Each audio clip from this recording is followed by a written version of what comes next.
எப்படி வளர்க்குதுன்னு பார்க்க போகிறோம். நீங்கள் ஆல்ரெடி ஆப்பில் ஆர்டர் பண்ணிட்டீங்கன்னா நீங்களே சாப்பிடும்போது உங்களுக்கு ஏதாச்சும் கொட்டைங்க கிடைச்சிச்சுன்னா அதை வச்சுக்கோங்க, தூக்கி போட்டுறாதீங்க. அப்படியே அந்த சாண்ட் மாதிரி ஒரு டப்பா நீங்கள் ஊரில் சாண்ட் எடுத்து வச்சுக்கோங்க. அப்படியே அந்த சாண்ட் டப்பா வச்சுக்கிட்டு அப்படியே அந்த எடுத்து சாண்டை போட்டுருங்க. அதுக்கப்புறம் என்ன பண்ணுறீங்க, ஒரு வெள்ளை எடுத்து நம்ம ஒரு குழி எடுத்து நம்ம சின்ன குழி எடுத்துக்கணும். அதிகமாக சின்ன போட முடியாது. அதுக்கப்புறம் ஒரு சீடை மட்டும் நிறைய சாப்பிட்டு நிறைய ஃப்ரூட்ஸ் கிடைச்சுன்னா பெரிய வெள்ளை எடுத்துக்கலாம். நான் இப்போ ஒரு ஃப்ரூட்ஸ் மாதிரி சொல்கிறேன். நிறைய பிளேஸ் எடுத்துக்கலாம்.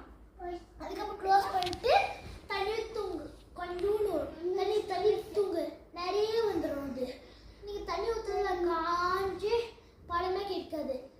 தண்ணி ஊற்றி அப்படியே தண்ணி ஊற்றுங்க, விட்டுறது ஊற்றிட்டே இருந்தீங்கன்னா உங்களுக்கு பழம் நிறைய வரும். உங்களால் சாப்பிட்டு ஒன்றும் சேர்த்த முடியும்.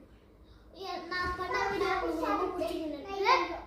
அப்புறமா பார்க்கலாம். அண்ட் நான் யார் மிஸ்டர் பாய் பாய்.